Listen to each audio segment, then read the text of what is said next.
Good afternoon and welcome to FIA GT3. It's the second race of the weekend coming to you from Navarra. And well, we had a very entertaining first race of the day, which took place this morning about 10 o'clock local time. And well, John, if this morning's race is anything to go by, this should be a pretty entertaining afternoon race. Indeed, but we've got a different grid because we've got a Mercedes-Benz lockout on the front row of the grid. The two Cheroos. The national anthem begins to play. Yes, it does. So the national anthem here at the Navarra circuit. You can see the track temperature 40 degrees. Much hotter than it was this morning, and still a decent crowd have hung around for this FIA GT3 race, which will have 10 cars in the field, but as we saw earlier, a fantastic race, absolutely brilliant, and it was won in the end by the Mercedes, the number 2 Mercedes, that's starting on the front row of the grid. Yeah, and just to go back to what I sort of rudely interrupted by the national anthem, is the two high-gravity Cheroos cars, and they were very, very impressive. So looking forward to seeing something a bit special here in this 1 hour event. And the performance of the Mercedes clearly pretty dominant, as very much we've seen this weekend in GT1, where the McLaren MP412C's done its business for the Hexus team. Yep, so there is the back of the grid car. That is going to be Kurt Mullikens starting that car. Very experienced racer. There he is, Kurt Mullikens. He won the International Formula 3 race at Zandvoort back in 1996. So he's certainly got some pace. They're struggling a little bit with that new car for this weekend. New car to the championship this weekend, the Belgian WRT Audi squad. Alongside them on the back row of the grid will be the Russian Bear Motorsports car, Miguel Toril and Sergei Ryabov. We saw them performing very, very strongly in the opening stint of the first race this morning, but unfortunately the pace fell away from them as the race began to progress. And it will be Ryabov starting that car.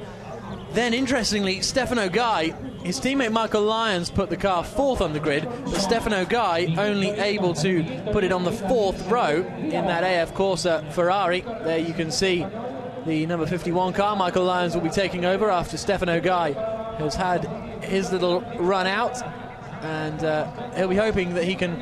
I mean, he got a 2nd place in race 1, so there is pace there, but he was really struggling in that race. I mean, he did a fantastic job to keep the car in that position for pretty much all of the driving stint that he had, best part of 30 minutes, and it was only literally on the penultimate lap that he had to yield.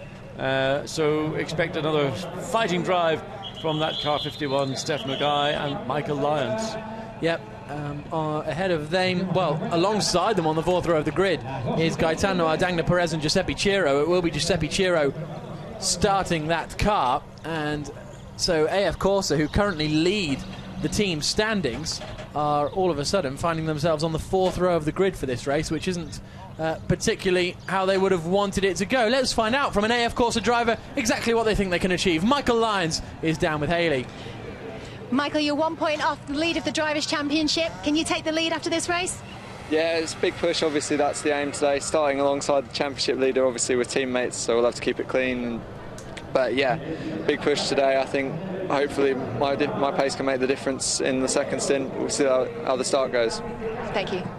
Yep, Giuseppe Ciro and Stefano Guy will be starting those 2 AF Corsa cars. There's no real way of telling them apart from the number, so any wide shots we get of them won't be particularly productive, but it's a difficult 2nd qualifying for AF Corsa after a pretty strong 1st qualifying yesterday. Basically, the way it works in GT3 is the 1st driver qualifies for the 1st race, 2nd driver qualifies for the 2nd race, and here Ciro and Guy struggling a little bit. Yeah, and it comes back to the difference in the driving standards, if you like. Some drivers are what they call gold standard, which is the highest level of professional driver, down to a bronze, which is very much the enthusiastic, the wealthier driver who maybe didn't fulfill his childhood dreams of being a Grand Prix star, but he can be a star on GT3.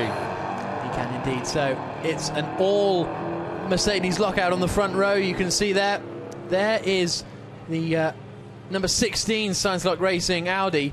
That will be started by Jonathan Hershey. That's one to watch. He, I think, set the fastest... Well, no, Dino Lunardi set the fastest lap of the race. Jonathan Hershey set the 2nd fastest lap of the race this morning. I mean, it was a very strong drive by Jonathan Hershey. They had a poor pit stop. He drove up through the field and certainly was in a position to challenge for a podium. Regrettably, it didn't happen. He had a puncture, picked up a puncture on the left front wheel. We never really found out what caused it, whether it was simply debris. It can be caused by being maybe a bit aggressive on some of the curbing, hitting it at a wrong angle. But anyway, it was a great drive that ended up with nothing. You can see plenty of fans still here in Navarra. It's still a very busy paddock, pit lane and spectator areas. In Spain, it's still too early for lunch. that's true, actually. That's very true.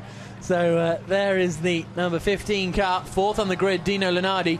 There's Jerome Demey leaning against the car. It's Dino Lunardi inside. Dino Lunardi about to start his third race of the day. He did the GT3 race this morning, GT1 race this afternoon. Now he's back out for FIA GT3. That's a lot of driving, 3 hours in a day. It's unusual to do that because if you're going to be doing GT1 and GT3, you'd have a race per day, not necessarily 3 races in one day.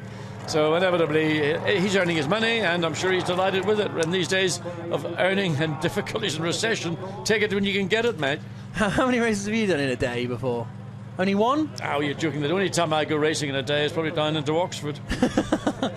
I meant more in the past when you were a racing driver. No, I mean, one race in a day would have been, other than in your very early formative years when you were racing in club racing, where you maybe had 2 or 3 races, but they would have lasted 12 minutes, 15 minutes per race. Not quite the same as racing under the pressure of the heat here, and the heat will play a part in this race. Yeah. We certainly know that, talking to some of the drivers, having finished in GT1, that the heat does have a bearing, and your brakes in particular, maybe tyres. We don't know what the tyre situation is, limited running on tyres, so the drivers that are going to start the race with the cars full of fuel are sometimes prevailed upon not to knacker the tyre before they hand the car over to your teammate. Yeah, absolutely, and I think we that's the kind of story we got from Mercedes-Benz, in that in the opening stint they were taking it easy on the tyres because there is no tyre change. There are no tyre changes. No mandatory ones. Yeah, no mandatory ones, of course, but you can come in if you have a puncture or something, but there's no mandatory tyre change, so therefore the teams do not. There is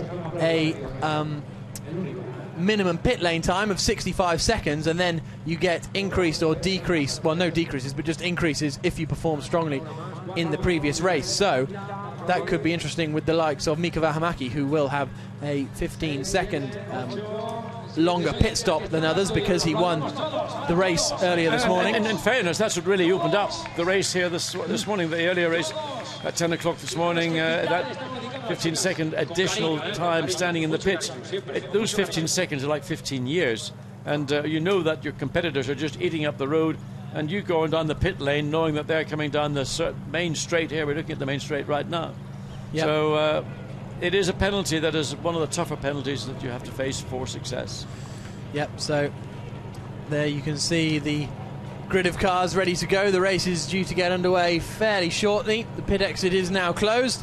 The grid has been cleared, and as I say, these fans basking in 26-degree heat, which is pleasant enough. I'm not complaining, but it was hotter certainly on Friday. It was absolutely you didn't like it. Oh.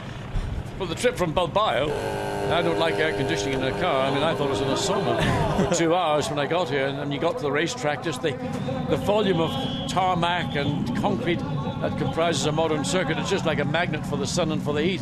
So you're getting radiated heat as well as direct sunlight and direct heat. And a lot of people here need to be very aware, and I'm sure they are, certainly the competitors, of the need for hydration. And some drivers may well have fluid bottles on board. Yeah, absolutely. So no air conditioning in these GT3 cars, of course. Hopefully we'll have air conditioning on the trip back. In certain forms of GT racing, certainly at Le Mans, it is not mandatory that you have to have air conditioning, because there's a maximum cockpit temperature at which a racing driver is allowed to be subjected, whatever, 110 degrees Fahrenheit, whatever it happens to be in Celsius. So that some cars now have to have a form of air conditioning system in the car to ensure that the driver's core temperature doesn't go above what would be normal. Yep, so the green flag lap is waved at the front of the field, and this formation lap gets underway. It's a 1 hour race we've got coming up for you. And Stefano Guy is struggling to get off the line. He has now got off the line. So Kurt Mollikens has to wait a little bit before he sets off on his green flag lap. But now they're all underway. It'll be a 2x2 formation rolling start. Championship-wise, it's still the two AF Corsa drivers, or AF Corsa teams, who are at the top of the Drivers' Championship. And let's have a look at the starting grid, shall we? It's a Mercedes-Benz SLS AMG GT3 lockout on the front row in the hands of the Heiko Motorsports Gravity Charoo squad.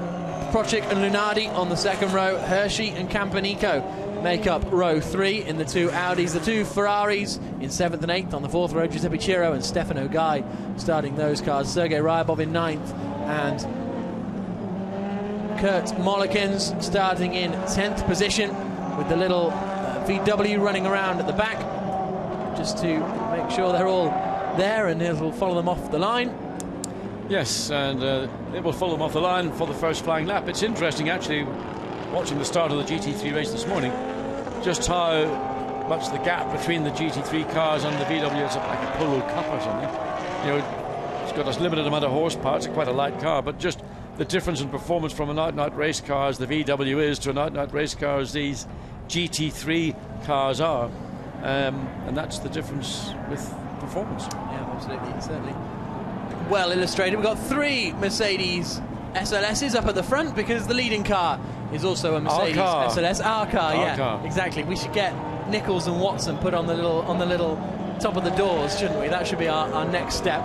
But that is the leading car. Mercedes-Benz supplying all the course cars for FIA GT1. That VW Polo is a Navarra circuit car, I believe, because VW heavily involved in this area. Well, they produce, VWs, but also Seat, which is part of the VW Audi group, are local to this area.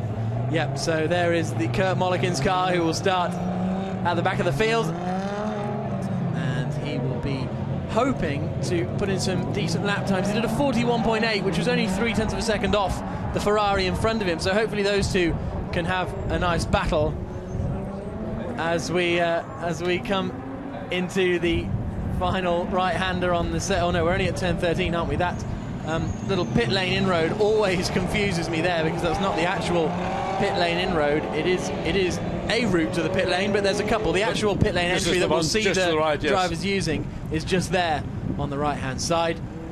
Pit stops are going to be interesting when they take over. The second driver's possibly going to be a little bit slower, faster in some cases, so that will really change the field around. But the 6th race of the 2012 GT3 season is about to get underway here at Navarra. We've had a fantastic weekend of racing so far. Let's see if we can complete it with a stellar FIA GT3 race. We wait for the lights to go off here, and the race director is poised with the little button. We go green, away go the Mercedes. It's a decent start. It's a very good start from the Lamborghini as well. Harry Prochik looking towards the inside line. He might be able to find his way up into second place, but up in front, Maximilian Buch has taken the lead. Second place now has gone the way of the Lamborghini. I think in third place might be one of the Audis. It's Lunardi. He's up in second place. Great stuff from Dino Lunardi. Also the second sign to lock Audi is forcing his way through, but he's just had contact. Round goes Jonathan Hershey. He tapped the back of Cesar Campanico, and he's down to the back of the pack, and he's doing a few donuts. Well, that's a shame, because that was going to be a very competitive car,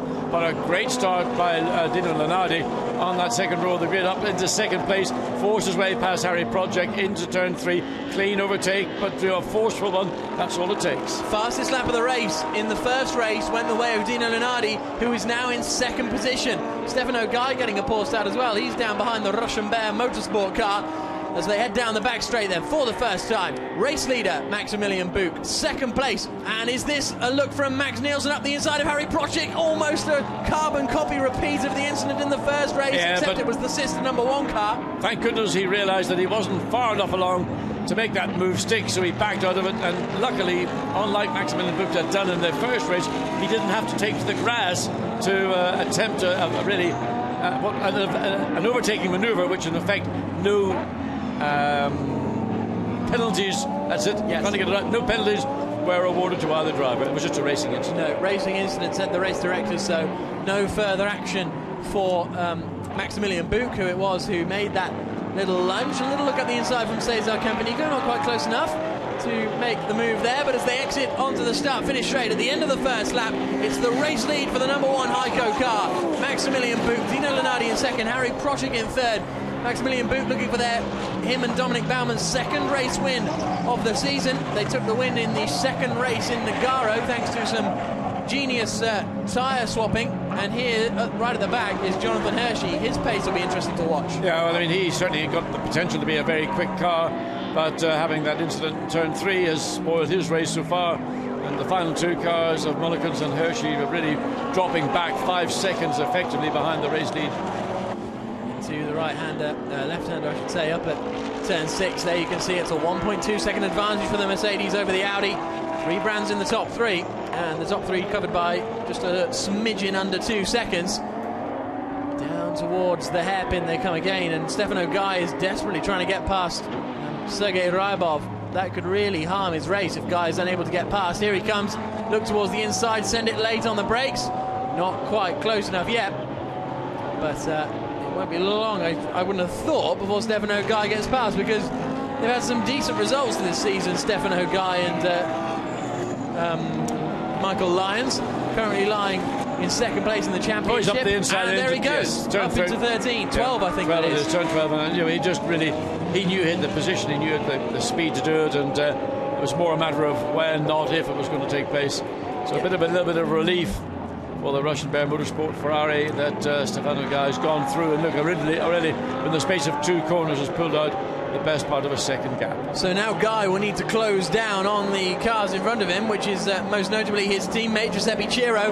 Here is Jonathan Hershey up behind Kurt Mollikins, and surely it won't be long before Jonathan Hershey is able to get past, because that Science-Lock Racing Audi a lot quicker than the WRT Audi by the looks of things, which is a surprise because WRT know what they're doing in FIA GT3, ran very strongly last year. Enzo Eid amongst others driving the car. They won the Blancpain Endurance Series with Greg Fonke in a very similar car, so it's strange to see them struggling so much in what is their first weekend in FIA GT3 this season. Hopefully we'll see them out in Portugal, Slovakia next time as well. Yeah, indeed, but in the meantime Maximilian Buch has pulled out just over 2 seconds advantage over Dino Lenardi in the Audi, and Harry Projek is a further half a second behind. There we see the start, great start by the Lamborghini, you can see getting alongside the Mercedes-Benz and then rushing up into turn 1, but watch for the Audi, it's splitting. You can see just two abreast. And it's this red and white Audi towards the back that is the one to watch. You'll see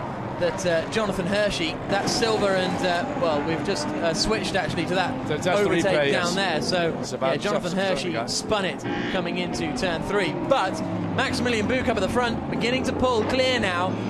Lapping, well, that last lap was 0.8 of a second quicker than Dino Lenardi, so that's an impressive turn of pace from the Mercedes, as we see Sergei Ryabov towards the back of the field. But there, out of the final corner, Maximilian Buch did a 40.6 on that last lap, and across the line he comes. Is it going to be an improvement this time around? It is a 1 minute 40.7, so no, it's not. Lenardi does a 41.3, so actually the gap closed by 0.2 of a second, because Lenardi was a 1/10 of a second quicker, and Maximilian Buch was a 1/10 of a second slower.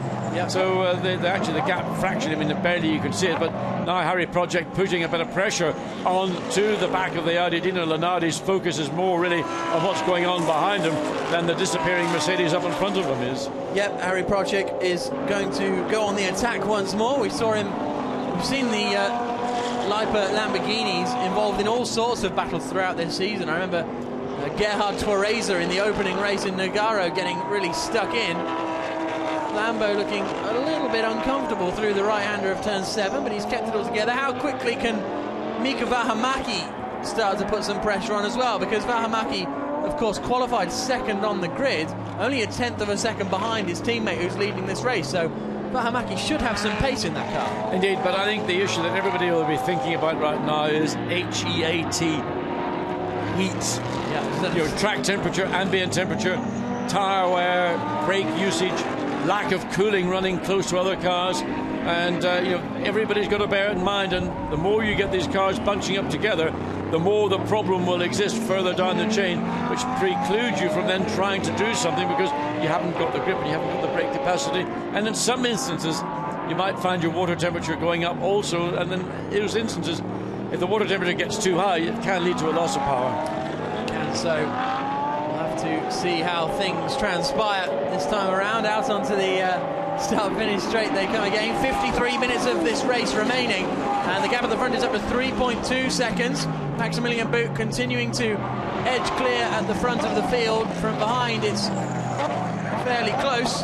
Only half a second between second and third, only 8/10 between third and fourth, and 6/10 between fourth and fifth. So I think a lot of this depends on Procik and Vähämäki closing in a little bit, trying to edge in on Dino Lenardi. But Lenardi's got great pace. He was the second quickest man on the circuit last time around, so it's not going to be easy for them. I think it's the third of these three cars. Mika Vähämäki get it right one of these days, and you can see this again into turn 8, closing up to the tail of the Lamborghini. Then the seesaw effect, and Lamborghini on the gas that little bit sooner on the exit of the corner. But Vähämäki is the car for me of those three cars, followed by yet the other Audi. Yep. Campanicio. Yep. He is currently lying in fourth place. As you can see, Vähämäki in the number 2 car. There's the lead that this race leader has built up to 3.2 seconds, as I say. Even though Dino Lenardi did his fastest lap of the race on that last lap, he was still half a second slower than Maximilian Buch out the front.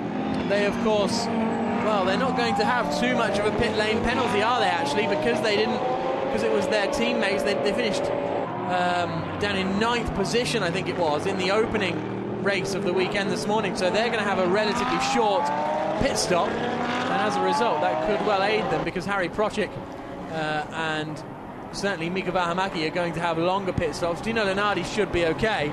He's not going to have any pit stop penalties either, but look at this great string of cars coming down into turn 1. And let's hear from Harry Procik's teammate, actually. He's currently running in third place. David Mengsdorf, his teammate, is with Haley. David, how is this heat going to affect the performance of the Lamborghini? For the performance on the Lamborghini, we have no problem. The temperature of the water and of the oil is perfect. But only for us, it's a bit problem, because in the car it's very hot, and for us drivers it's hard, but we make it. Thank you. Well, I'm glad he'll make it. Well, it'll be an interesting situation to have a cool car but an overheating driver. Yeah, absolutely. So normally drivers like to be cool and let the car overheat.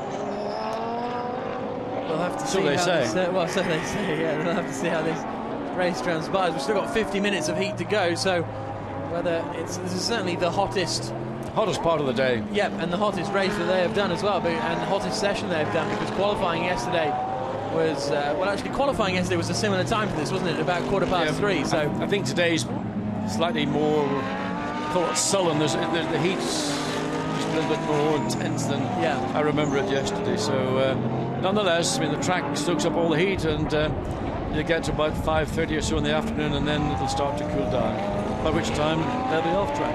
Cesar Campanico, you can see in the white and yellow Audi. He is very, very close to the back of Mika Vähämäki now. So Campanico has gently been edging in on these cars in front.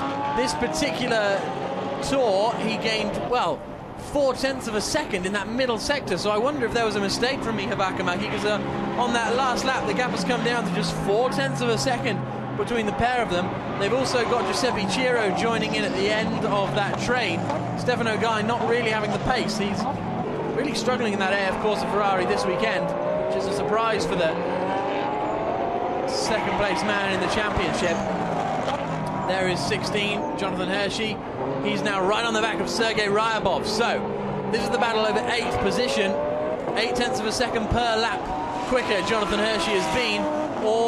He should have been a kind of front runner, but he lost it in that first corner. No, but he's just running them down one by one, and I expect to see Jonathan Hershey place that Audi up into the 8th position very shortly, assuming that he doesn't have that little bit of brain fade. I don't know whether he was assisted or whether it was just down to him when he lost. No, he tapped Cesar Campanico in turn 2, which put his back end around. So it was self-induced. Yeah, it was self-induced, unquestionably, but it was self-induced contact as opposed to a self-induced spin.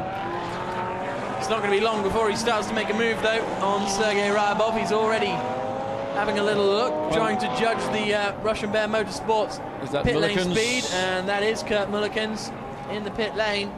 Hopefully we may find out what's going on up there, but not a good day. Not a good weekend for WRT full stop, but certainly in GT3 they've been struggling even more than in than in GT1. But it's not the Audis that are struggling, because certainly we've got some quick Audis out there. Dino Lenardi on that last lap was only 0.3 of a second slower than Maximilian Buch.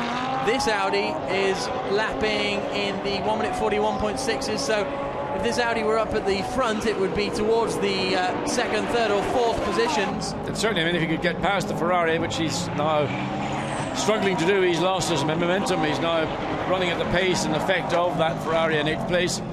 So he has got the capacity within his own ability to run at the pace of Dino Lenardi, and that would be again in the low 1 minute 41s last lap of the Jonathan Hershey car, 142.8, and so he's stalled out and still hasn't come up with a way, an effective way of finding it to get around the Ferrari, and Ferrari doing a good job in defending without doing anything that would be considered to be unsporting. So it sounds like well, it doesn't sound like there are troubles. There are definitely troubles for that Audi. They're losing power, we hear, whether that's an electrical problem or an engine problem, or it's an electrical problem, unfortunately. So that's put paid to their race. There we can see, up in that far corner in this beautiful Spanish countryside, the battle between the Ferrari and the Audi over 8th position. And there's nothing Jonathan Hershey, who we've seen out a couple of times in FIA GT1 in the past, raced for Mark VDS a number of times last year, did the final 2 rounds in Beijing and San Luis, but this year has switched to FIA GT3, well, for this race anyway, partnering Mark Sword with... Well, Hershey's now looking a little bit more threatening, coming through turn 14, and they run up into turn 15. He goes up the inside and he makes the pass. The Ferrari might attempt to make the switch back, but I think it's more... Well, Hershey just goes immediately defensive. So the reality is he has finally made it past the Ferrari. The Ferrari has probably got slightly better top speed, so he is going to put the come alongside and might... No, he's decided wiser of it to back out of it. Jonathan Hershey has got more out-and-out pace, more lap time. So Sergei Ragabov is backed off and is now back into 9th position. Well, here's the move again. He just keeps it flat. Oh, a little bit out of shape as well for the Ferrari. The back end stepping away from him, and that allows Hershey to slide up the inside. It sounds like that Audi has just left the pits, so I think the WRT car is heading back out once more. Let's hear from Kurt Mollikins whether he knows exactly what has happened. He must have handed over to his teammate now. Yves, can you give us an update on the Audi? Yes, we had already some troubles in the first race. In lap number 2 at T3 coming out, we had lack of power. We thought it was something with the pump. Then after 3-4 turns it was okay, so we decided to go on. But now Kurt has problems since the beginning of the race, so for 3 laps continuously, and now we hope we could fix something, but just try and see. But anyway, the race is completely over. But we'll have fun. Thank you. So obviously that was Yves Wirtz, in fact, that we had a little chat to. Kurt Mollikins out in the car and just taking it around, trying to solve whatever problems they have. But at least Yves having fun in what is his second ever race weekend.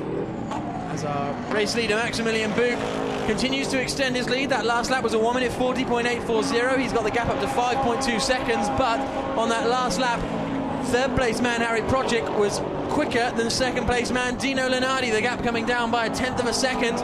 Only 1 seconds between second and third place now.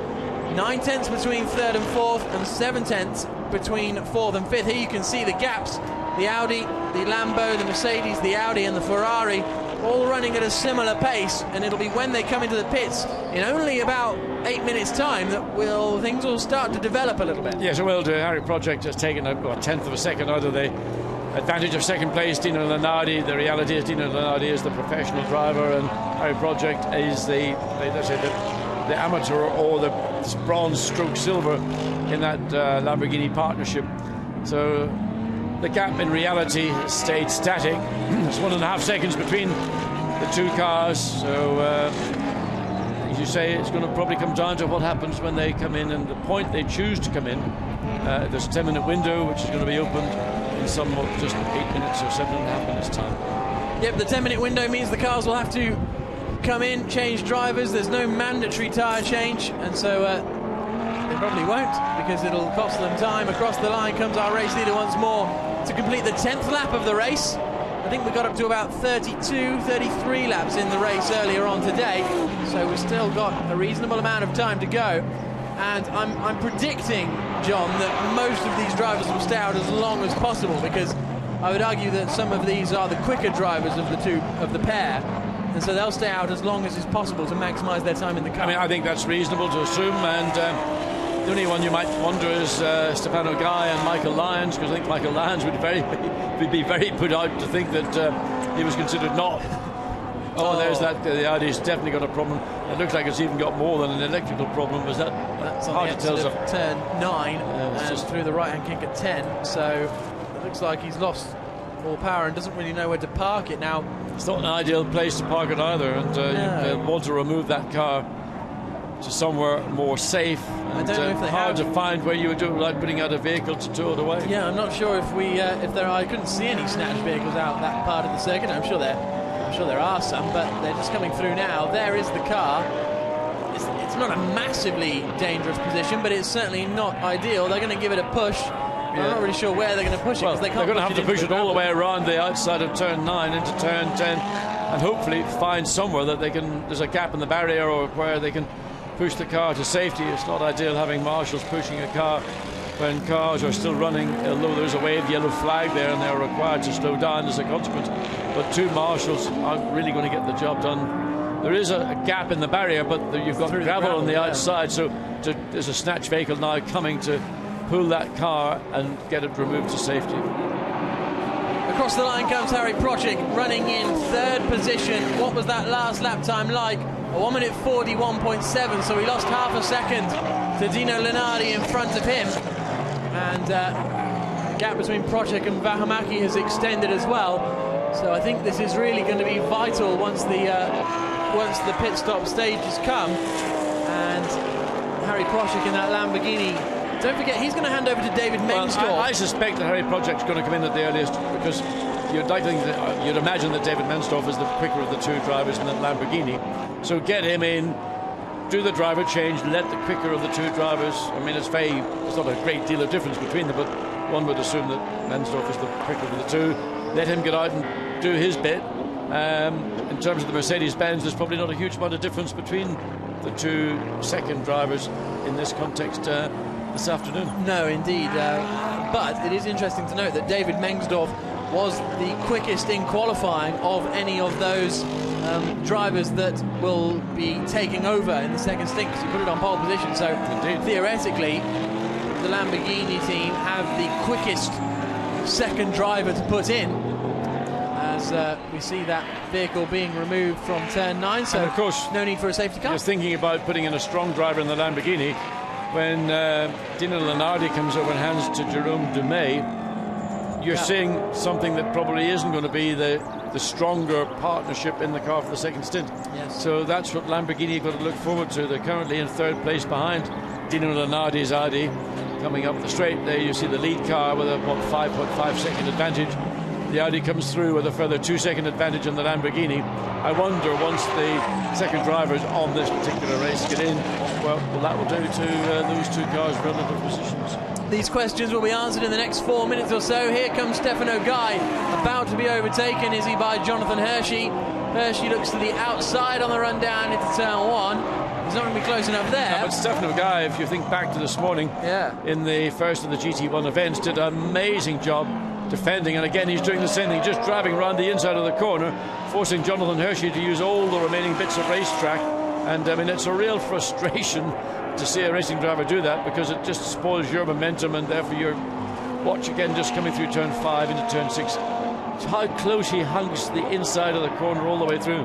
But it is not a different scenario to the first race, because the first race he was in the lead and track position was all that matters. But here he's going to lose so much time defending that when Michael Lyons gets in the car, he may have lost, a great chunk of time by defending.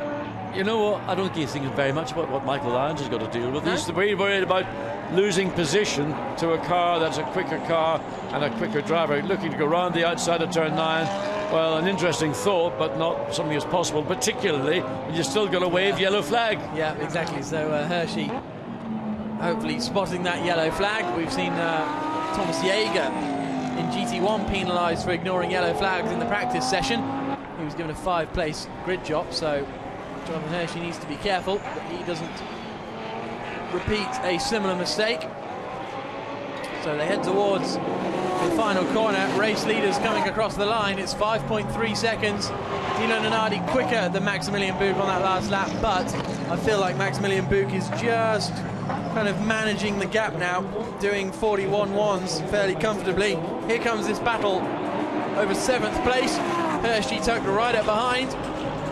Will he have enough? Well, no, that Ferrari has got good straight line speed, so it's going to be the strength in the corners that Hershey will have to take Hershey made a mistake of. there. He got a little snap oversteer and had to get out of the throttle. But he's back on it again because the Ferrari wasn't particularly quick on the exit of turn 3, and then the flick through 4, drop down the hill, then dive up the inside, but not enough room for the Audi to squeeze by. And again, the Ferrari will hug the curb all the way through. The Audi going to try and force his way, decides the better of it, backs out of it through turn 6, and then the curve of 7, which doesn't really do anything, no opportunity to pass, but into turn 8, positioning yourself to get the good exit speed down the straight into turn 9. Here goes Stefano Guy towards the inside line, as we saw him do so often in race 1. Oh, he's tried to sell him the dummy there, and he's managed to get up the inside line. That's going to be a bit clumsy, but Jonathan Hershey forces his way through. Very, very clever dummy, in off the red, into 7th place. Yes, it'll be reviewed because it was a very forceful overtake. Hopefully there's no damage to either car. Hopefully nobody's managed to nick a tyre, but that's what we saw happen to Hershey towards the end of the race this morning. But look at it again, coming down the straight. Perfect dummy, yeah, isn't it? Well, yes, he sells the dummy and then he goes straight back again. And but then the Ferrari tries to come back, thinks about it, then at the last minute makes the apex, by which time the Audi is on that bit of real estate that the Ferrari wanted to take. Absolutely. So there was the move. The Audi now up into 7th position. There we can see Sergei Ryabov in 9th place. And here's the last of our runners at the moment, after Kurt Mollikins is now... you can see a bit of debris coming off the Audi as it's got a bit of damage on the front left, or on the side left, I should say, from that little bit of contact. But when will race leader Maximilian Buch come into the pits? He's got a 5.8 second advantage up at the front. Well, he's got 30 seconds, and I think the pit stop window will open before he gets to the entry to the pit lane. So he might be, if he so choose, to be the first car that will get into the pit lane at exactly 34 minutes and 59 seconds. Yeah, so we'll wait and see if he pulls in. I think he might just be a bit... Oh no, he it's going to be will close. Make it, won't he? But whether he'll want to or not, or whether he'll want to stay out and drive around a bit more. So pit stop strategy is going to be key for these chaps. It is open. Open it goes. Will any of these drivers decide to come in this time around? If anyone's going to come in, I would suggest it would be the 11 Lamborghini. No one has come in. But he's not. No one's coming in just yet. As we see Dominic Baumann getting ready to... sorry, that's Max Nielsen, I think, isn't it? Getting ready to take over from the number 2 car. Sliding on the exit. Jonathan Hershey, whose last lap was a 43.2 whilst he was making that overtake. Let's see what kind of lap time he's got now. He's in clear air. Yeah, but he's got a lot of damage to the left side of the bodywork. You can see bits of it flapping away as a Ferrari, in fact, of Stefano Guy actually decides he is going to come into the pits because he might have decided that actually Michael Lyons is quicker than me and he can do a better job. So let's see whether Michael Lyons can find a little bit more pace than Stefano Guy has been able to wean out of that Ferrari. Down into the left-hander. There comes the pit stop. And there's no massive rush because there's the minimum pit lane time.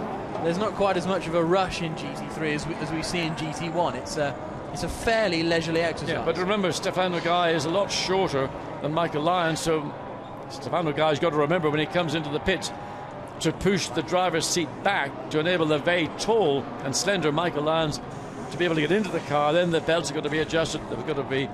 Everything's checked to make sure it's okay as the stopwatch counts down, and then when the 60 seconds or whatever it is up, then the car is released. It's a very good job that Michael Lyons is slender, because when he was stuck in that lift earlier in the car park... Well, you mean he got up through the cracks? Yeah, exactly. He was the lift was stuck halfway between two floors, and he had to climb out in between the two floors. So nearly didn't make it this morning. There's the 1 minute. That means go, Michael. And out of the pits he goes. Remember, 5 seconds. pit lane speed limiter, 60 kilometres per hour. Yep, and he nails that and will exit the pit. So the first of our, well, not really a front runner, unfortunately, this afternoon, Michael Lyons. He exits the pits now and, well, rejoins in what looks like second position, but it's not, of course. He's still down in 9th place, but he joins the mid-pack battle. This will be interesting to see what kind of pace he has, actually, as well. There's his teammate, Giuseppe Ciro, in 6th position. He's going to be handing over to Gaetano Ardagna Perez before too long. As you were indicating earlier in this race, the majority of the drivers in this sector of the race staying out. Only one who's come in, that's Stefano Guy, handed over to Michael Lyons.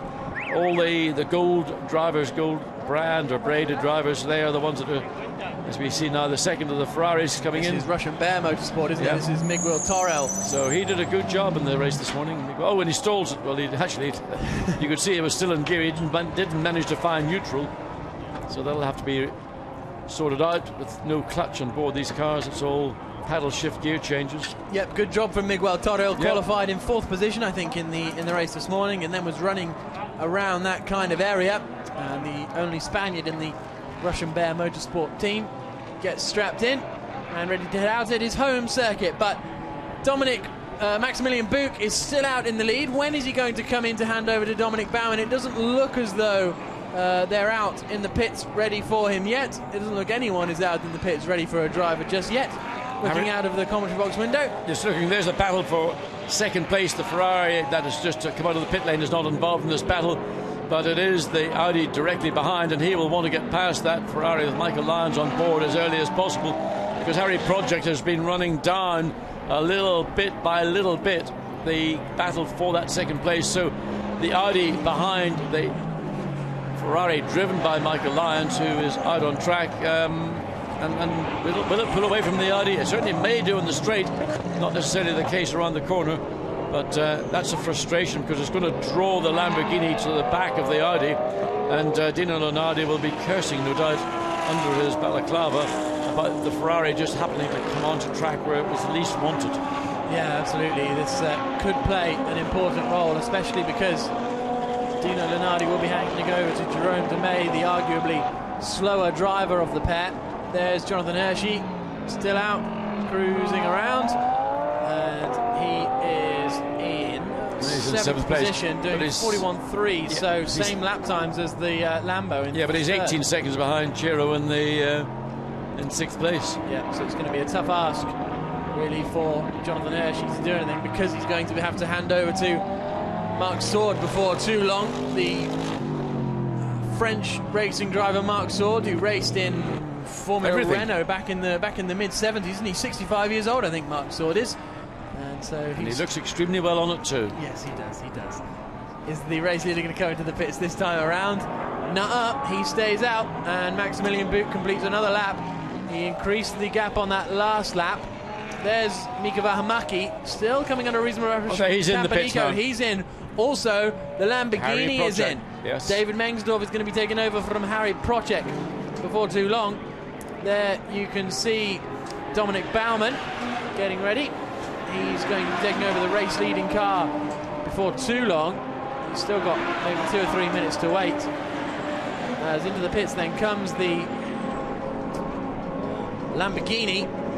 David Mengsdorf will be taking over from Harry Procek. They're going to have a little bit of a pit lane penalty, but not too much. This is the car that's going to have the longest pit lane penalty. It will have to remain stationary for 75 seconds as opposed to, 80 seconds as opposed to the 65 that is normally mandatory. So Max Nielsen climbs into the car, they strap him in, switch over the transponder lads. That would really help us out, and then the car will be on its way. So how far back this car? Well, certainly I'm expecting the Lamborghini to come out comfortably before they shut the door. He's all strapped in, and I'm expecting that Lamborghini up there, the orange and black machine, to head off. There he goes, and then the Mercedes will have probably another 5 or 10 seconds to wait before he can go, because he finished in 3rd place. Because he won the opening race of the day. He has to wait for a little bit longer in the pit lane. And he's just seeing that Lamborghini drive out the pit lane and accelerate away, and you're waiting and waiting and waiting, and I mean, he's basically going to end up with this cycles through at the end of this lap, probably the best part of 10, maybe 15 seconds behind the Lamborghini. So out of the pits he comes, and there you can see his teammate leading the race across the line, Maximilian Buch, and he will have to come in pit on this lap, won't he? I think otherwise it'll be a bit too tight. So he leads the race. Then what have we got going on here? This is the back-marking Michael Lyons, isn't it? Who's still ahead of Dino Lenardi, actually. Lenardi's dropped into the 42.2s. Yeah, well, Lenardi's going to have to come in at the end of this lap also, because they're going to run out of pit stop window. Yeah, exactly. So I think Dino Lenardi getting stuck behind Michael Lyons could prove very, very good for the Lamborghini. In fact, there's going to be a mad rush in the pit lane, because only 4 cars have actually made their mandatory pit stops. We've got a further 5 to do so, and they will be doing it all, I suspect, on this lap. Yeah, exactly. So down the back straight comes, well, that's Mika Vähämäki. So he's not our race leader. He is currently in 7th place.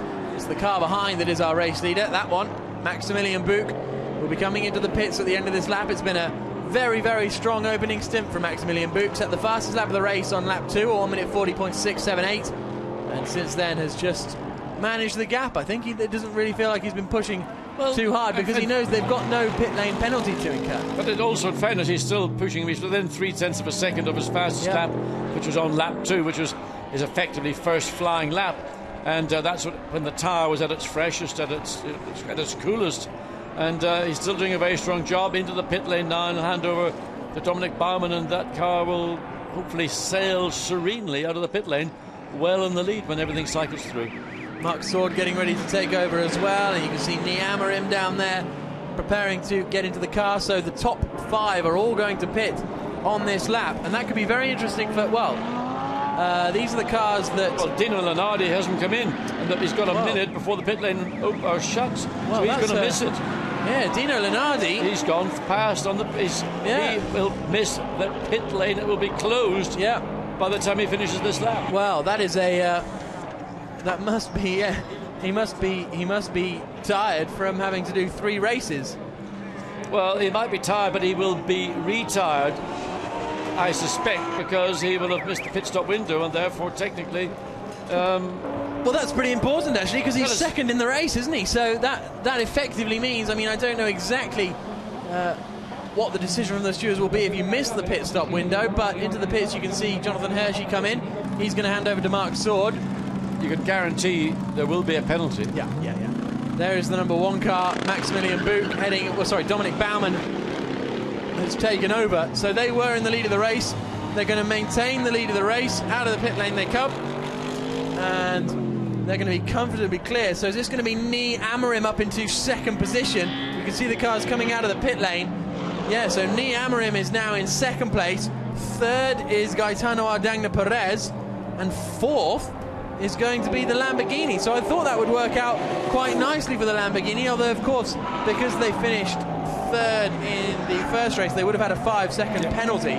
So that's why they've dropped back. But David Mengstorff behind the wheel now. Yeah, he's going to make a small difference. That we see Mark Sword in his Audi going down the pit lane, and all that hard work done by Jonathan Hershey got the car up effectively into 7th place, and Mark Sword behind the wheel right now. But where is Dino Lenardi? Well, there he comes.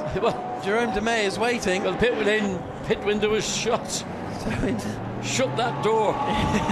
Into the pits comes Dino Lenardi, and well, I don't really know what to say. I mean, they're going to change drivers and pretend like nothing's happened. The window closed effectively.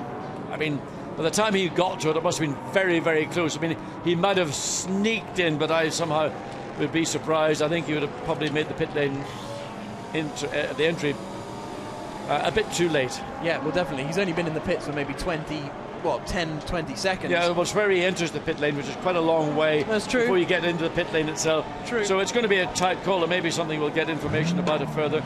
Car number 2, by the way, to check their transponder, because Max Nielsen's in the car and still showing Vähämäki. So, in a minute, that number 15 car will head out of the pits, but I wouldn't be surprised if in a minute we see it coming back into the pits. So across the line goes Dominic Baumann. They're going to come out in second position, are they? Yes, they are. So Jerome Demey emerges in second place. I'm doing inverted commas in the commentary box because I can't imagine it staying as second place. Meanwhile, David Mengsdorf has been closed in by our Dagna Perez on that last lap. Or no, Mengsdorf got past, or they're still doing out laps, aren't they? So yeah, they're just cycling the way through. Yeah, but he has got past, I think, on that last lap, because when he came out of the pits, he was behind that of course, a Ferrari. So Mengsdorf now in fourth position, 2.6 seconds behind. Oh, here we go. Plenty of grass being taken through 14. Mengsdorf throws it up the inside into turn 15 and finds himself fourth position. And a very sweet little pass it was too. And now Dagna Perez tries to come back, going up the inside, but of course hasn't got the momentum off the final turn. Oh, Lenardi not happy. Not happy at all, because...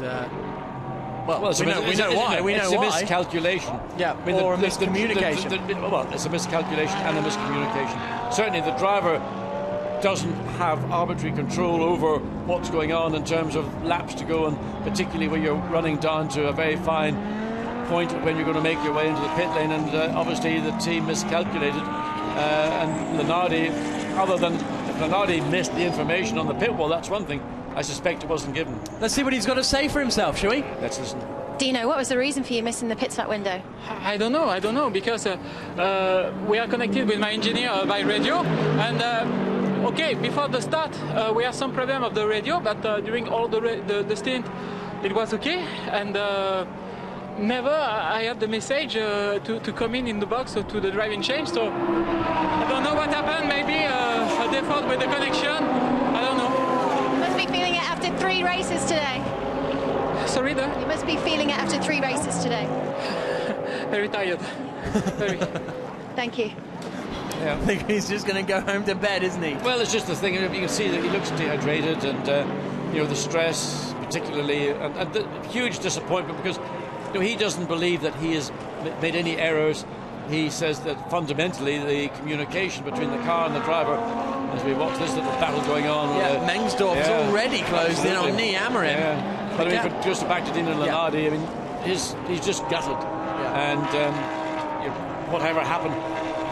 Ordinarily, any communication, radio communication, should be backed up with the pit board to say, count down either in laps or in minutes or whatever you want to do it by. But it appears there's been some miscommunication, and you could see the look on the face of the engineer when Lenardi was talking to him. They don't quite understand, because they believe he should have been receiving a message. Well, it's interesting. Well, I was chatting to some of the team owners, and they say there's been a move recently to digital radio as opposed to the old analog radios. But digital means it either works or it doesn't work. Whereas analog, you'd get kind of a broken message and you'd think, oh, did I hear something? And you'd have to kind of check it. Digital, it either comes through perfectly or you don't hear it at all. It's a bit like digital radios in your car. It works or it doesn't work, whereas the old analog sort of crackles its way through Radio 5. And you can just about make it out, but it's better than nothing. Exactly.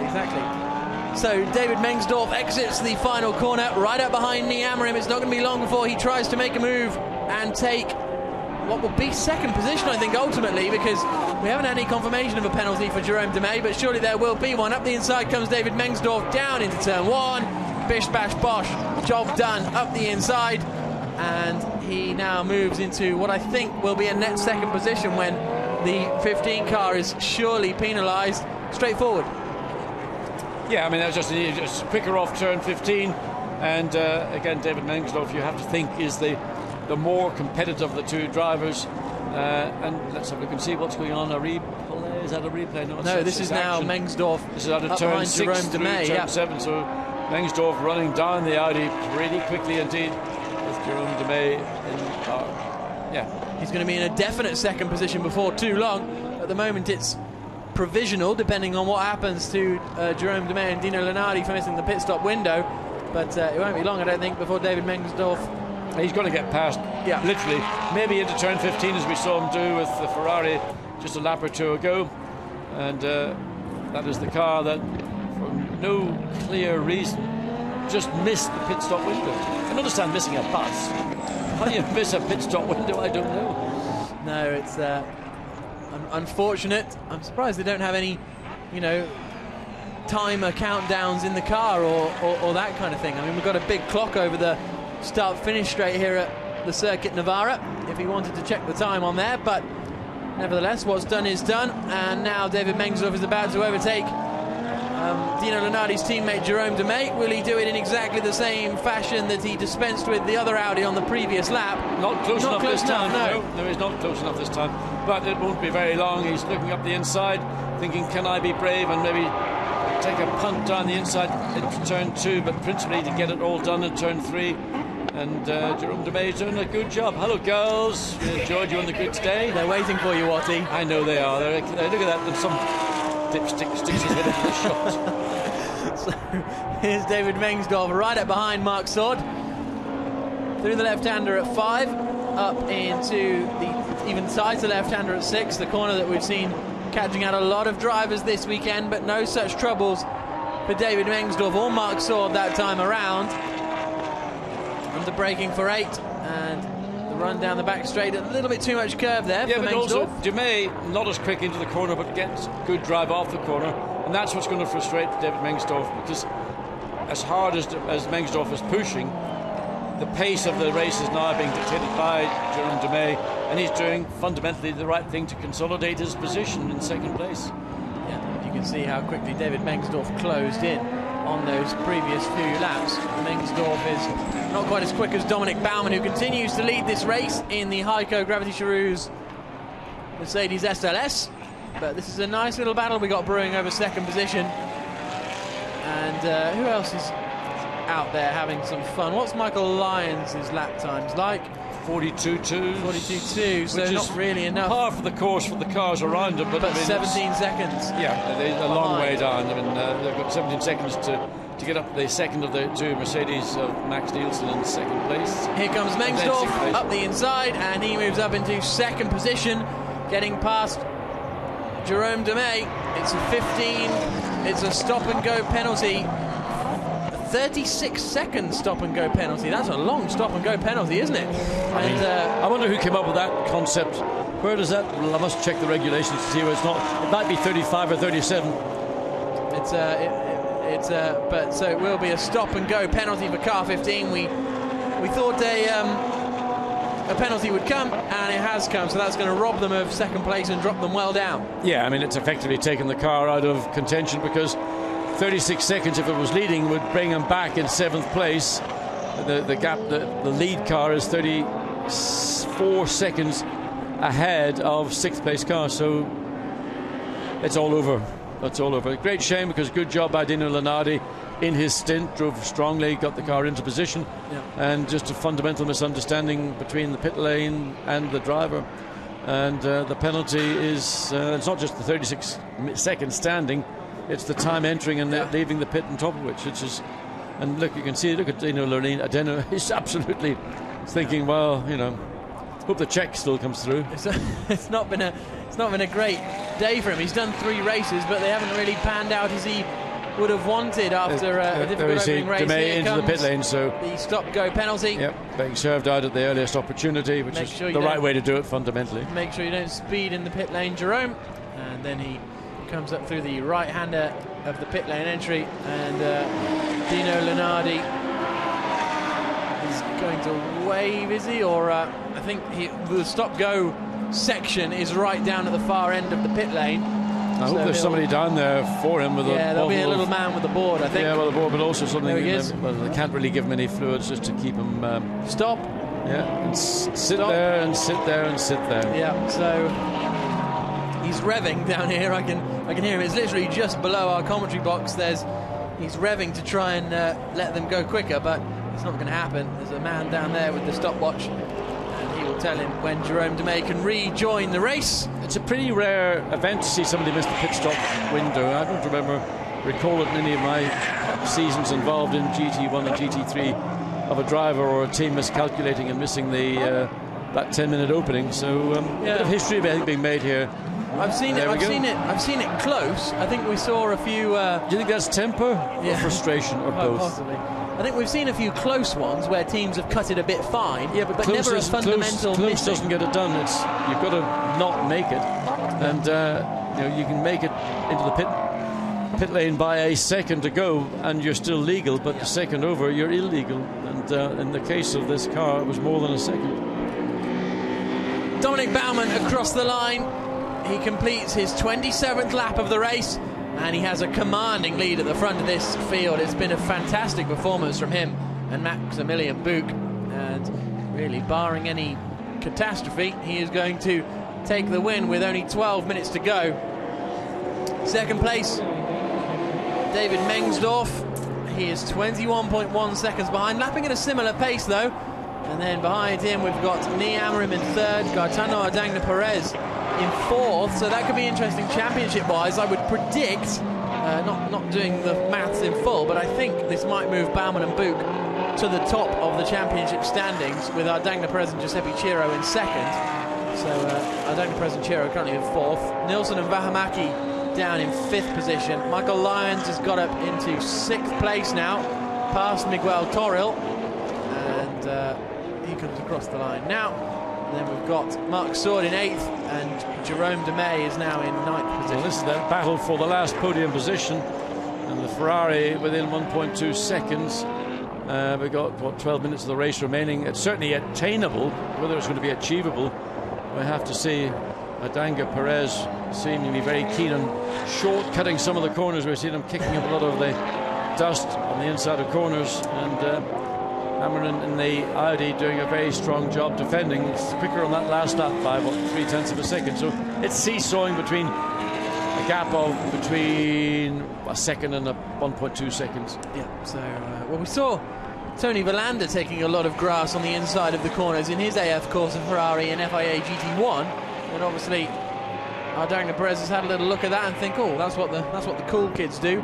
I'll have a go at that, but it's not quite working out for him. What's this next lap time going to be? That last one was a 43. Yeah, but I think the gap's actually a little bit more than the 1.2 seconds that was in the last time. I mean, it's 1.3 possibly, but it's going to be very little in reality, so they're just fiddling around. Maybe even 1.5, I think. 1.5, yeah, so it's... Yeah, so Ardagna Perez... A bit here and a bit there, and... Yeah. But certainly the Audi deciding it would like a flavour of the podium this afternoon.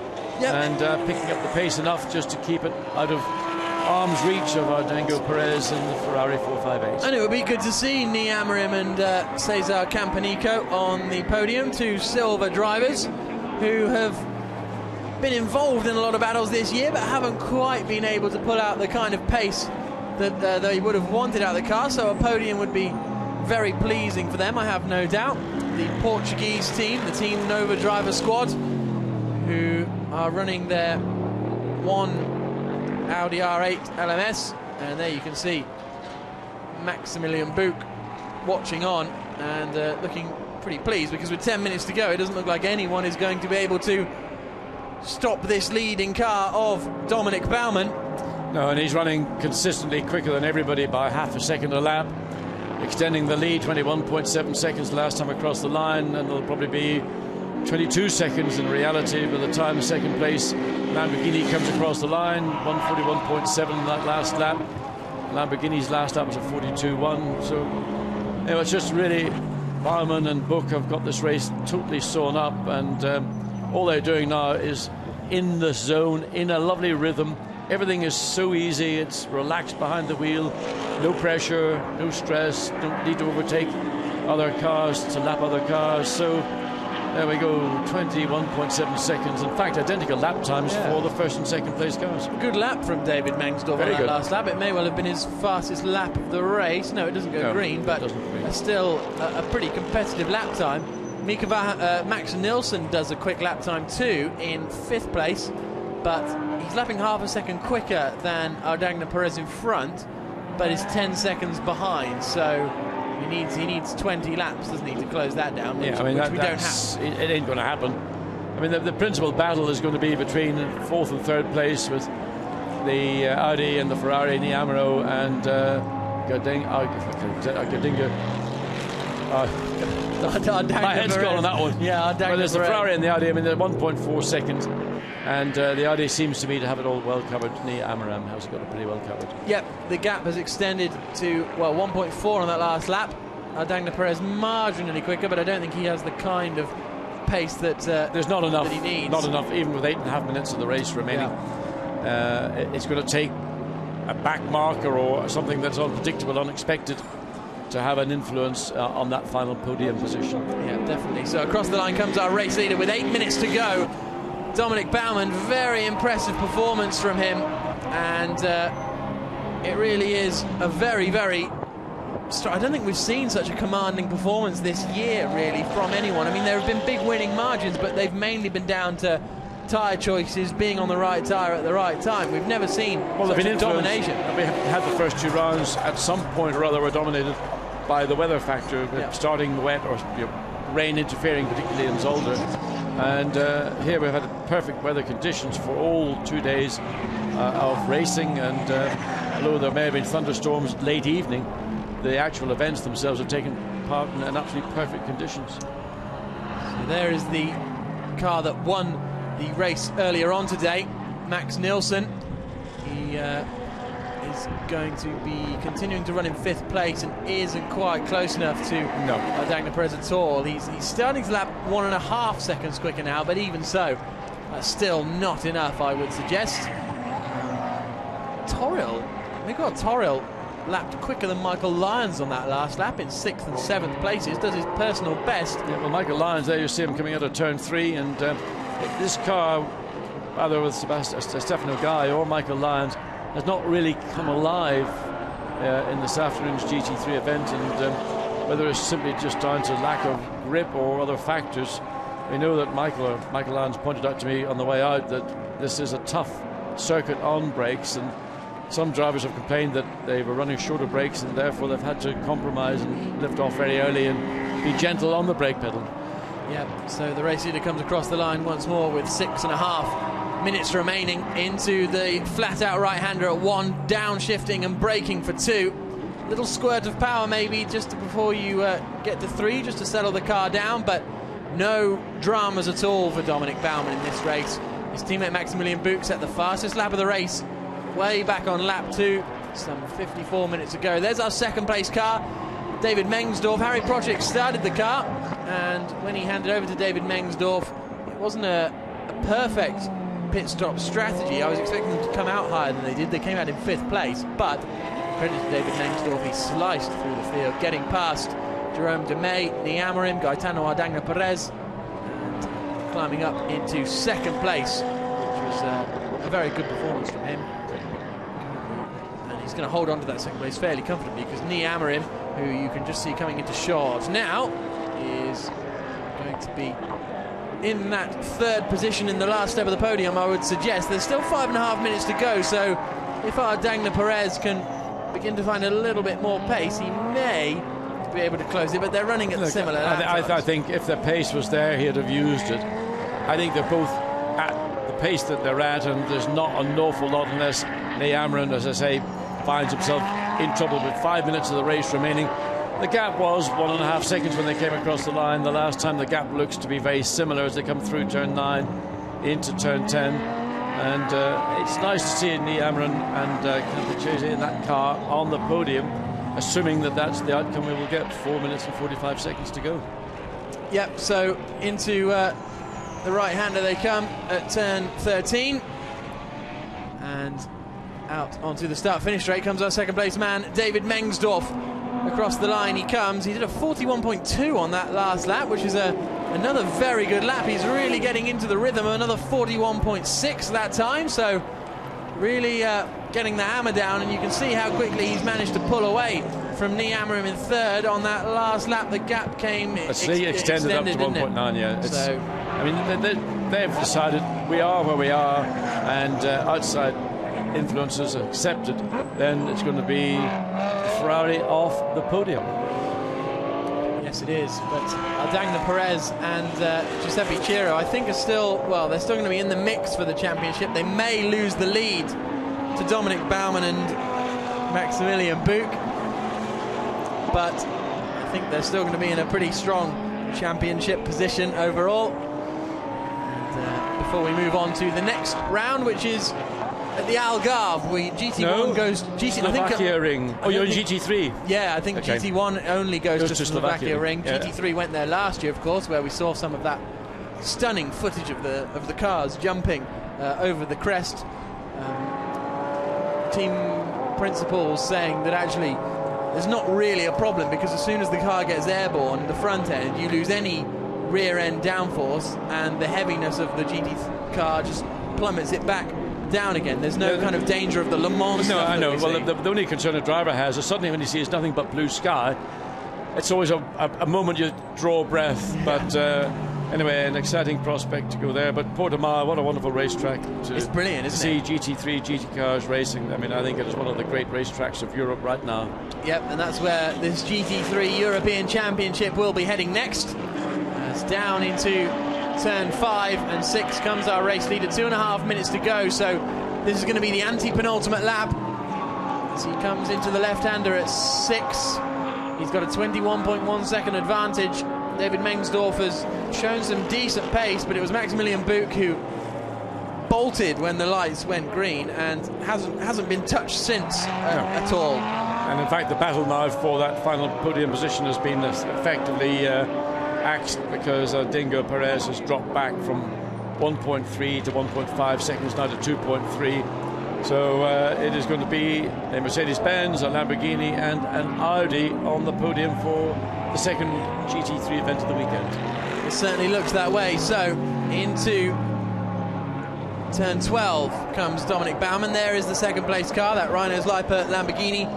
We've usually had 2 out at the 2 rounds so far this season, but unfortunately only 1 this weekend for Rhinos Lippert. Hopefully we'll have 2 back out for Portimao, because that's still about a month away. I gather that there should have been a second Rhinos Lippert car here, but the drivers that were lined up for the seat decided that they would rather do something differently. They want to go GT1 racing, not GT3, and of course there was no time left to find suitable replacements to slot into that car, so it was withdrawn almost within days of the event itself. So disappointment. So this is actually the final lap of the race that the race leader has just started. So for the final time this weekend, we see the GT cars coming around the turns 1, 2 and 3 complex. Maximilian Buch, after bolting when the lights went to green, handed over to Dominic Baumann, and they have been in absolutely no trouble at all. This second place Lamborghini has had a solid race, actually. David Mengsdorf, as I say, they're currently in 5th place in the championship, despite only competing in Zolder. They weren't out in Nogaro for the opening round, so this second place could leap them up a few more positions. 3rd place is going to go the way of Nii Amorim and Cesar Campanico. There you can see the standings as they are. The 2AF Corsa Ferraris in 4th and 6th positions.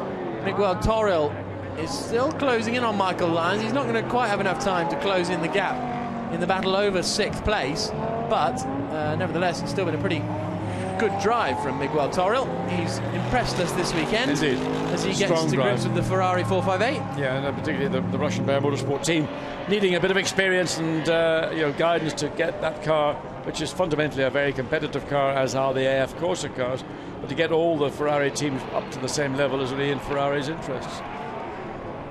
Into the final sequence of corners comes Dominic Baumann. Maximilian Buch waits by the pit wall. They've tasted success once this year in the second race at Nogaro. It's going to be the second win of the season for Dominic Baumann and Maximilian Buch in the number 1 Heiko Gravity Charouz racing team machine.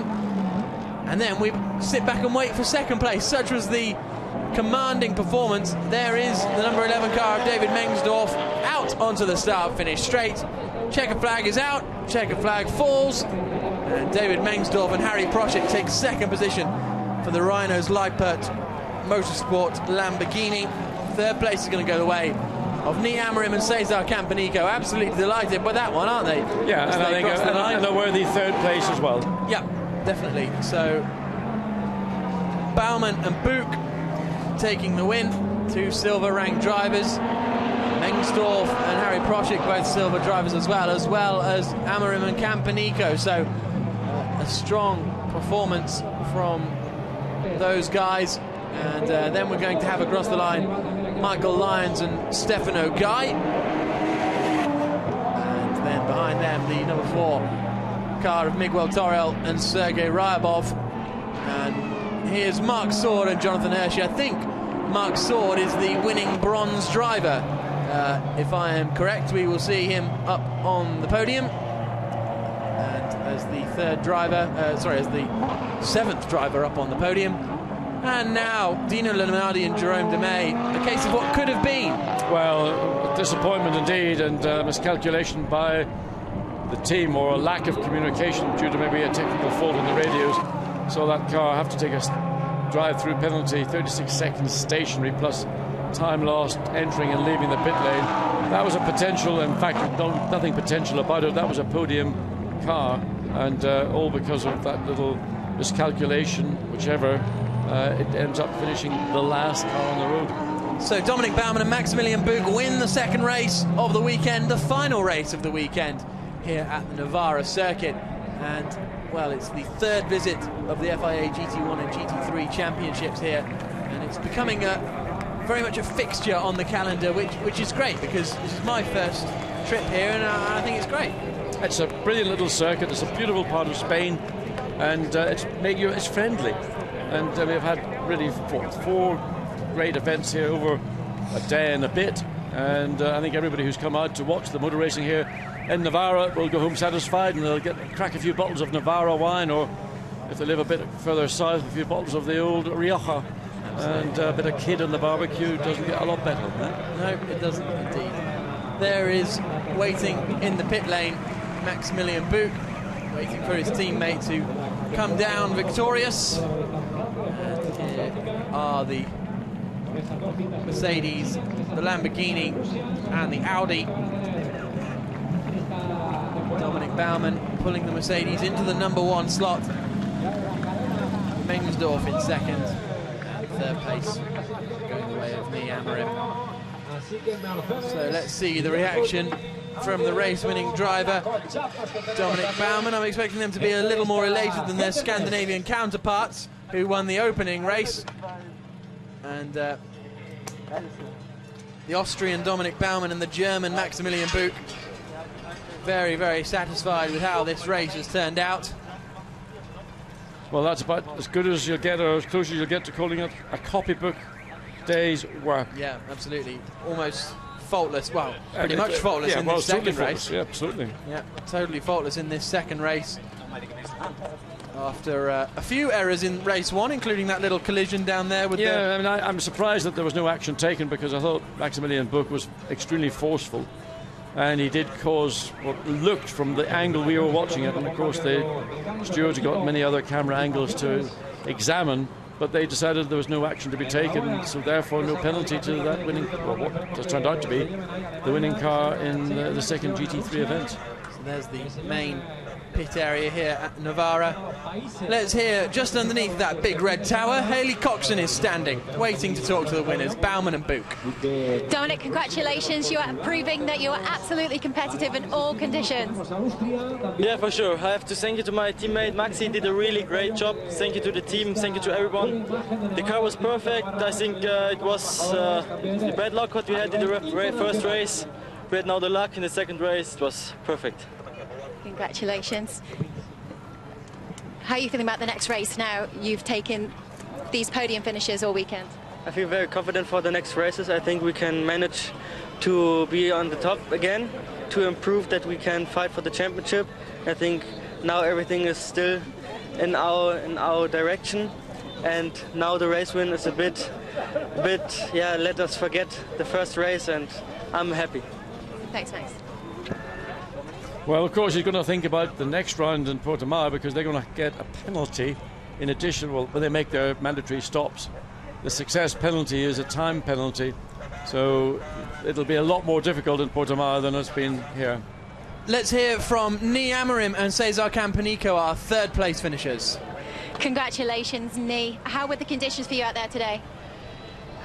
Today, the race, we finished very well. Third place is our first podium this year. We we try harder this weekend, very hard, to make the best setup for the car. So I'm very happy with this weekend. A surprise finish on the podium for you, Cesar? Of course, it was a very hard weekend because our car is not the quickest in this track. But anyway, we did a fantastic job. Normally, here was difficult to do a podium, but we did it, so I'm very happy. So congratulations to our third place finishers in that Team Nova driver Audi. You can see in the left-hand side of that park, Nii Amorim and Cesar Campanico, pretty satisfied with that, and they being overhauled in the end by David Mengsdorf after a very strong drive in that ride-nose Lippert Motorsport Lamborghini. Mengsdorf and Harry Procek are down in the pit lane with Haley. Let's see what they have to say for themselves. Harry, congratulations. You're certainly picking up the points now. Oh, well, great weekend for us. Okay, the second race was a bit more boring than when you compare it with the first one, but I think we make everything right. Good points over the whole weekend. Perfect. David, you've proven that it is a Lamborghini track here this weekend. Yeah, we make a very good performance this weekend. Pole position, P3 and P2. Incredible, and we make good points, and now we look forward to the next race. Thank you. So the top 6 drivers will head up to the podium. I'm just trying to see. I'm expecting to see Mark Sword lurking around somewhere as the top bronze driver, but we'll wait and see who climbs onto the podium in a few moments' time.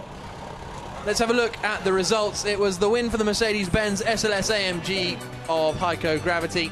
Dominic Baumann and Maximilian Buch taking the win. 18.2 seconds clear of David Mengsdorf and Harry Procek. 31 seconds back, we had Nii Amorim and Cesar Campanico. Third place. Gaetano Ardagna Perez and Giuseppe Ciro do their championship challenge no harm at all by finishing in 4th. Max Nielsen and Mika Vähämäki, I've no doubt, will be very disappointed with a 5th place after the pace they showed winning the first race earlier on. Michael Lyons and Stefano Guy in 6th. Miguel Toril, very impressive, him and Sergei Ryabov finishing in 7th place. Mark Sword and Jonathan Hershey, after missing the pit lane window, had to take a drive-through penalty, and that forced them... that was Jerome Demandino Lenardi, had to take the drive-through penalty, finishing down in 9th. Yves Wirtz and Kurt Mollekens completed a disappointing opening weekend in the championship for WRT, having to retire their Audi R8. So there are the 3 cars. That's the view of them from the podium, and soon coming out onto the podium, just behind that, are the race winners Maximilian Buch on the left-hand side, Dominic Baumann on the right-hand side. There's David Mengsdorf and Harry Procek finishing in 2nd place. And 3rd place, Cesar Campanico and Nii Amorim climb onto the 3rd step of the podium. The Heiko Gravity Charouz squad finishing the race in 1st position, the reigning champions. There's their team representative, and the squad from the Czech Republic are going to be very, very pleased with that. So it's Gaetano Ardagna Perez, of course, who is the top bronze driver. There you can see him up on the podium, and it will be the Czech Republic national anthem that we hear.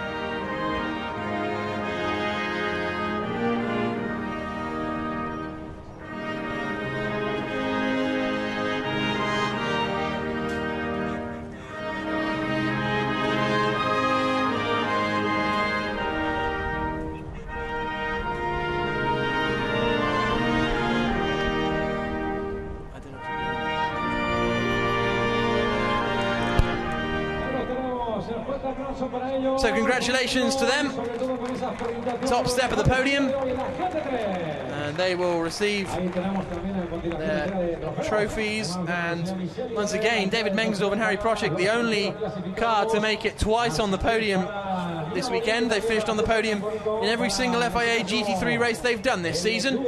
2 seconds, 3 seconds now, and a 3rd position. The sporting director of the Circuit Navarra, Michel Ligonnet, hands the trophies to the 3rd place men.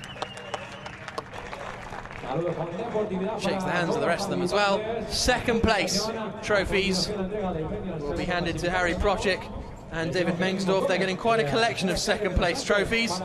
And this one is Jeronimo Gomez, the mayor of Los Arcos, which is the small town just over the other side of the A12 here. And he shakes hands with all of the drivers including Ardagna Perez, our first bronze finisher. And then Francisco Javier Sanz, the sporting director of the RFEDA. Maximilian Buch and Dominic Baumann, race winners in the second race of the weekend in the FIA GT3 European Championship. 6 races down, and it's been a pretty entertaining weekend. There is the trophy for Heiko Motorsports, and then I think we'll probably have one more for Gaetano Ardagna Perez, do we? Or is he going to have to... There we go. There you go, Gaetano. They're all ready to spray the champagne. Oh, they've started spraying the champagne before Perez has even received his trophy. There we go. Now the champagne can start in earnest. And the grid girls getting the full brunt of the force from Harry Prochik. Very kind of him indeed. So 6 races down in this 2012 championship, and that was possibly the most straightforward race we've had, because most of them have been crazy affairs. Well, certainly the one we had earlier this morning was a real cracker. This afternoon's race, a little bit more conservative, and there's nothing wrong with that, because, you know, always the very exciting races end up with cars getting damaged, and I don't want to see cars being damaged unnecessarily. So when you get the more conservative result or outcome, well, enjoy it for what it is, because these guys have worked very, very hard indeed for victory and for their podium position. So whether it's exciting or just a straightforward event, the same effort goes into both. Absolutely, and it's only with the straightforward races that would make the exciting races exciting and make them spectacular. So 7 drivers up there on the podium, plus a team member from Heiko Gravity Charouz, and they depart from the podium after a challenging race this afternoon. The fans leaving this Navarra circuit, that's the end of the on-track action here, and they've had some brilliant on-track action to watch, both in FIA GT3 and the FIA GT1 World Championship. GT1 will be back in 2 weeks' time in Slovakia. GT3, where this championship will resume, will be back in Portugal. Dominic Baumann and Maximilian Buch do move to the top of the championship standings. Gaetano Ardagna Perez and Giuseppe Ciro, with that 4th place, hold on to 2nd. Stefano Guy and Michael Lyons in 3rd. Then there's a bit of a gap back to David Mengsdorf and Harry Prochik, Max Nielsen, Mika Vähämäki, Nii Amram and Cesar Campanico. At the moment, it's turning into a bit of a 3-horse race at the top of the championship standings. Despite a difficult weekend as far as the team's championship is concerned, AF Corsa are still at the top of the standings, with their drivers in 1st and 3rd position in the Drivers' Championships. The planes take off, and there's been some spectacular air displays this weekend here in Navarra, and they've certainly made it an event for the fans here, haven't they? Yes, I mean, it's a family circuit, and it's a family show that's provided. And there you can see around the racetrack, people have already left, but bringing your camper vans, some people will stay on probably a little bit longer and enjoy the late afternoon sun, and maybe they might light up a barbie and just chill out at a very, very pleasant location to do so. Sounds good. Let's look back at the highlights of that second race of the weekend. So it was a Mercedes lockout on the front row, but it was Maximilian Buch who got the best of starts. Unfortunately, going down into turn 3, there was a problem for Jonathan Hershey. He tried to make a move in the silver and red Audi. You can just see him there trying to have a look up the inside here. He will come together with that other Audi. A little bit of a tap on the exit of the corner sends him spinning round, and unfortunately, well, that was a real shame, because he was a quick driver. Absolutely, and a very quick car, and no doubt would have done very much better had it not been for that moment, but that's part of the opening laps of any motor race. You've got to make sure you stay clean.